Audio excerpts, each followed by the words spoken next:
Hi, and welcome to Echoes from the Satellite. I'm your host, Karen. And with me today is my good friend, Billy D, aka Doc Strange from the Magazines and Monsters podcast. If you haven't gone to Billy's podcast, I highly recommend it. If you like comics from the Silver and Bronze and Copper Age, or if you like monster, like classic monster movies, Hammer horror films, or just really strange and eccentric sci-fi and horror. Billy has got all of that on his podcast. So welcome, Billy, to the show. Hey Karen, it's nice to be on your YouTube channel here. Yeah, you and we have been recording together for quite some time. I think 2021, so going over 4 years now. And eccentric sci-fi is where we started. Unearthly Stranger. That is a very bizarre sci-fi movie I asked you to talk about with me. Oh yeah, boy, we've talked on gosh, quite a few different films now. I think one of my favorites that we did was Psychomania. Mm, Um, Bikers returning from the dead and terrorizing shopping malls. Doesn't get much better than that. running over baby carriages. Yeah, it's great. Or, we did one of my favorites too, The Terror from Beyond Space, a Oh, 50s sci-fi. I mean, a bazooka on a, spaceship. What can go wrong? yeah. Yeah. No, that's a classic. I love that one as well. But today we're going to talk about books, oddly Hmm. enough. And I asked you, hey, are there any books, any especially sci-fi books you want to talk about? And you came up with Arthur C. Clarke's Rendezvous with Rama.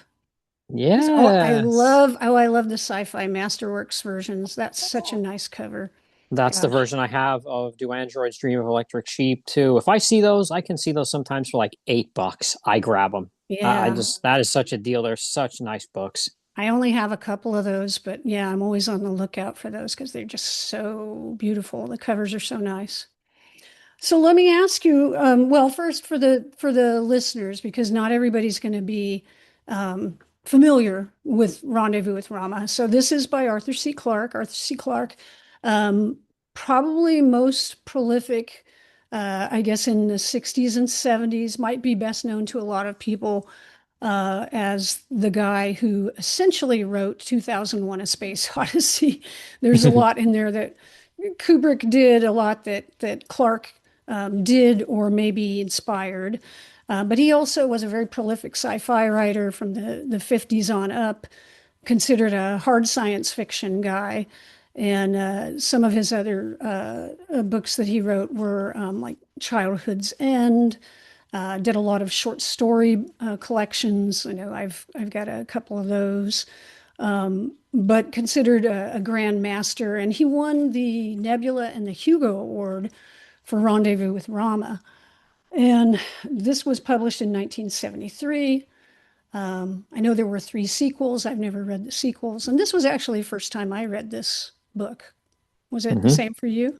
Yep, same for me. I've been a sci-fi fan, but mostly through, other media. And I did make the decision to start reading a lot of sci-fi novels. And I thought, well, you have to me, I have to start with the big three, either Heinlein, Asimov, or Clarke. So I started with Asimov. I read I, Robot and completely loved it, enjoyed it tremendously. And then I pivoted to Clarke with Rendezvous with Rama. I don't know what made me pick that. I don't know if it was on a list of maybe highly touted books or something like that, but Mhm. I remembered seeing like, oh, people speaking highly of this, and it's all about the money with me. I was like, oh, and I can find a copy for $8. It's sold. I'm sold. I'm there. Yeah, yeah. And I know for me, I had been intending to read it for years.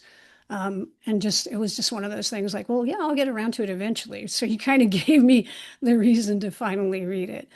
And Hmm. so um, for those of you who don't know, essentially what happens in the year, I think it's 2131, um, astronomers detect this interstellar object coming into the solar system, which is kind of very timely because we've had a lot of these interstellar objects in the Hmm. last few years. Oumuamua and other things come into our solar system.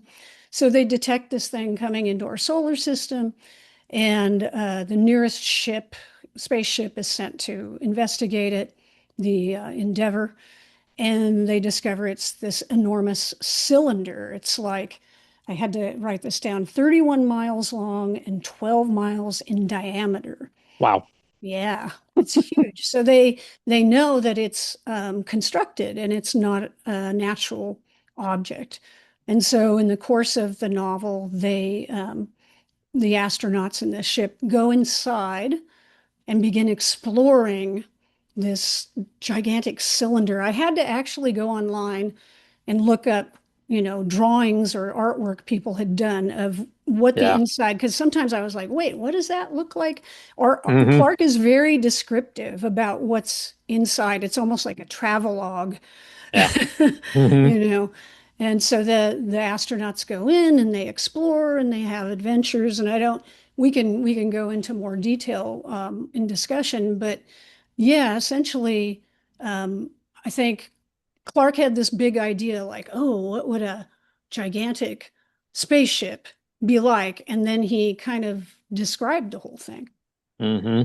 Yeah, he had a very good writing style that he would weave together these moments of the crew and then describing this vessel and their actions very seamlessly for me. I did like Hmm. that about the book. He was very good at that. There were a couple of times I thought, I don't know about this. I'm getting a little, I don't want to say bored because that sounds very harsh, but there were a couple of times where I thought, I think I'm just going to put this down.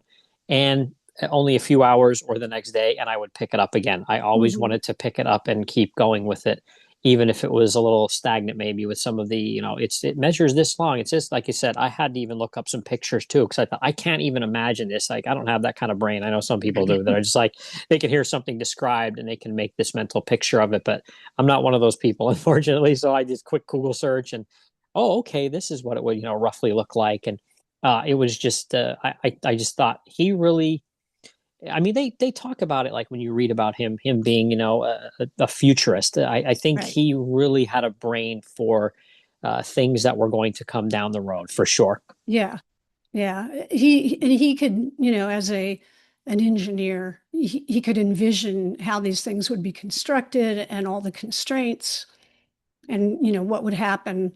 Like the cylindrical sea, I had to really think about that. And, oh, it Hmm. was frozen, but then as they got closer to the sun, then it melted and then it caused all sorts of problems for them because it was suddenly, they had waves and things happening. And it was like, had to think about that. Like, oh, what does that even mean if it's inside the cylinder and how is that constructed? And yeah, Hmm. you could tell he probably, it was probably like a game to him thinking about all of this stuff. Like, well, what would I do if I was building this? Oh, I'd put water in there. Well, where would I put it? And, you know, he Hmm. thought everything out very carefully.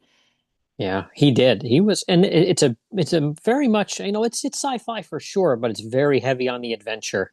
It's like an adventure story of these, astronauts going through these, different trials and tribulations inside this, and even just getting to it and getting inside it was an adventure all on its own. So yeah, it Right. was just incredible. Yeah. And I think that's the one knock people have against it, or against most hard science fiction, is maybe there's not that much characterization. You don't really get to know the characters much beyond it. There's maybe a couple of sentences to describe each character, and that's about all you get. It's much more focused on, what's happening, how are they going to get from place A to place B, and all the technical details. But those it does keep your attention. I'm like you though. There were a couple of times I was like, well, how long are they going to climb that staircase? Or it's like, how Yes. long does that thing go? But then eventually you're like, oh, now we're on to the next thing. And it's like, okay, it's like there was a problem to solve, along the way as they kept moving and moving. Yeah, almost like a video game where you get to a level and you got to figure out how to beat the Hmm. guy, the boss of the level. They had to always Right. figure something out. And then, like you said too, it was up and down those stairs. It was, the gravity and stuff like that. that was another thing I kind of had it like, okay, now let me think about this for a minute. It's been a long time since I've been in high school. So try to trying to remember some of those things, how the physics would actually work. You could tell, like you said earlier, an engineer is a brilliant guy. Like I'm sure he could have made way more money probably being an engineer than he did being a writer, but I think Yeah. he chose the right vocation. Yeah. I really think it was something that was enjoyable for him. So he, you know, did the writing as, I don't want to say a lark, but something that, was not work per se.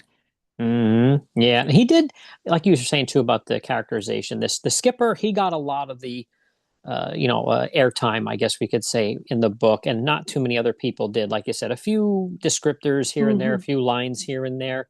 But again, that it didn't bother me at all. Like you said, some people are a little put off by that, maybe, but it didn't bother me at all. I think using the skipper and then just the omnipresent narrator, he did a really good job of holding my interest in every step they took. And then, like all good sci-fi, it gets to a point where uh-oh, it's going to hit the fan soon. Something's going to Hmm. happen. It's going to put us under some tremendous pressure to solve a problem or get away from there. And that's when I was really, like biting my nails, like, what's going to happen? Are they going to get it? And of course, I'm a big horror fan too. So I'm a little, comic book and horror comics, horror movies. So I'm a little bloodthirsty. So I was just like, oh man, there's going to be this terrible alien that's going to try to kill everybody. Spoiler alert, there isn't. But there was some form of sentience on the ship. And I thought he did that pretty well too. When the guy kind of took the boat across the water and then dealt with that. I was wondering how you thought about that. Yeah, I thought that was some of the more interesting stuff in the book when the guy finally gets across the sea, Mm-hmm. and then the what I would call is like maintenance creatures appear, and Mm-hmm. nobody's sure at first. Like, are these machines? Are they organisms? And yeah, they're just there, and it's kind of hard for anybody to tell. Like, are there still sentient beings on the ship, or are these just robots? Yeah. And there's a lot of interesting questions that pretty much go unanswered even by the end of the book. There's Mm-hmm. still makes you think, oh, there was still more exploring they could have done, but they had to, of course. They had Ba- potential spoiler. They had to leave the Bail out. ship. Yeah, And I mean, maybe the sequel books got into that more. could be. And I haven't read those yet either. Down the road, my next Clarke is Childhood's End. That's definitely the one I'm going to next. I really liked that. I read that many years ago. And it's another, I think he's, a lot of these hard SF guys, I feel like they're sort of like big idea guys. Like maybe they had like this, oh, what if this happened? And I guess you could probably say that about a lot of science fiction writers. They have some big idea and then construct everything around it. Hmm. But yeah, that one. I remember reading that and not knowing anything about the end or the big reveal. And I was like, oh, that was really shocking. Yeah. So, yeah, hopefully you'll really enjoy that. Just don't look up anything online about it because you want to go into that one without knowing anything.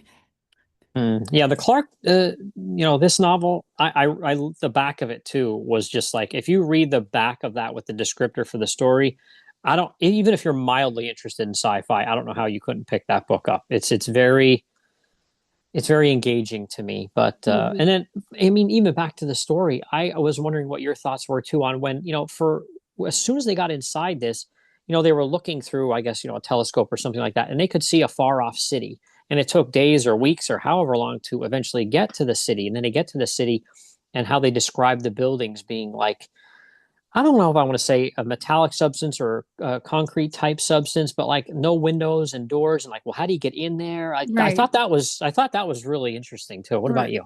Yeah, and it was like, is it really a city, or are we just putting our own human prejudices on what they're finding, right? Because they're Mm-hmm. finding these structures, but it's almost like they're just molded out of, the ground. And there's no doors or any potential openings or anything. So what is it really? We don't know. It could be anything, right?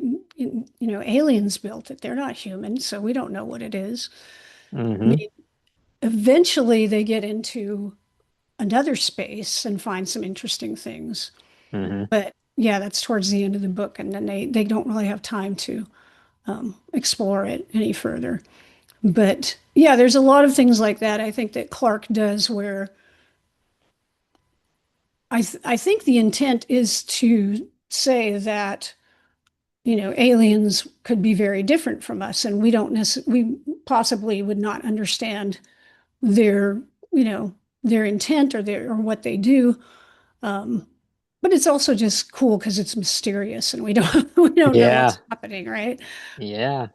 Yeah, to me that was a huge part of it. And I often wonder how far down the road some of these writers have planned sequels. Hmm.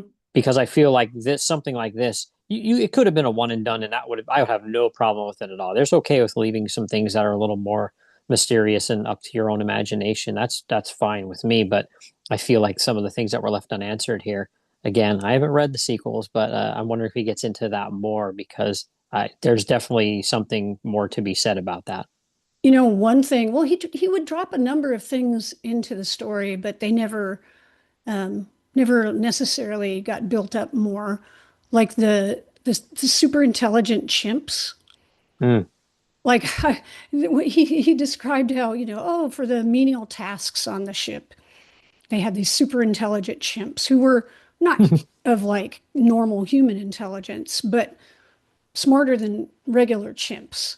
Hmm. And they cloned them, so they were sexless, I guess, which would keep them out of trouble, basically.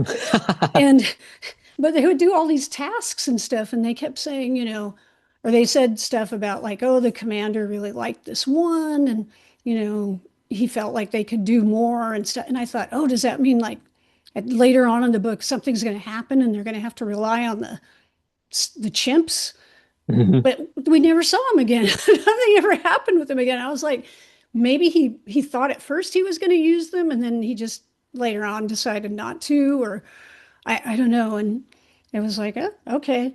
And then with some of the crew, he made a point of like the commander had two wives, he had two families, and some of the other, but it was just sort of there as I guess it was supposed to be characterization, but it was like, oh, okay. Maybe he was trying to say, well, this is futuristic. In the future, people have multiple families. Yeah. But I Mm. don't know. I was just like, is something going to come of this? But, you know. Yeah. Yeah. At one point, I think they made a reference to the chimps almost as if, oh, we need to try something a little more dangerous. And I think the skipper maybe was thinking maybe we could have one of them try it. And if I'm remembering correctly, I feel like I don't know if he was just like a science officer that was kind of in charge of the chimps or something like that, but he really took a shine to them and didn't want to see anything bad happen to them. So he thought, oh, that guy's going to give me some pushback if I say, let's try to use the chimps for this. And I thought, oh, that was, Yeah. again, another interesting thing it was a quick little thing, but it was very interesting. Yeah. And it has been like a month or so since I read it. So I'd be forgetting that. Yeah. But yeah, I was like, well, when are we going to get to see the chimps? I love apes. So I was really hoping like, oh yeah, we'll get the apes involved. But no, that didn't happen. Wasn't in the Maybe cards. yeah, maybe in the sequel. Um, so what's your overall thoughts on the book now that you've read it? Would you recommend it? Like where would you place it amongst some of the things you've read? It would be a very high recommendation to anybody that's even has like a toe in the water of science fiction. I can see where Clarke has his reputation on being one of the, big three, as we said earlier. I Hmm. can see why he has that reputation just after reading that one book of his. I can tell that, especially for the time, too, putting it in the context of 1973, I couldn't imagine reading this. I mean, that was even 2 years before I was born, but I couldn't even imagine being like a teen reading that at this time, and just I think it blew me away. And it's 2025. I was just like, wow, I had never read anything quite like that before in my life. It was a good experience. Like I said, a couple of times I'm like, maybe I should just put this down. But again, maybe I was tired. Maybe I, had a rough Mhm. day at work or something. But it was probably more on me than the book because when I was, deep and into it and, reading multiple chapters in a row, one after another, I was really into it. So yeah, it would be a two thumbs up, a high recommendation for me to anyone that hasn't read it. Yeah, yeah, I think I would agree. I think most of the time I'm probably reading stuff that's maybe more, I don't want to say, I don't know, is soft SF the opposite of hard SF? I don't know.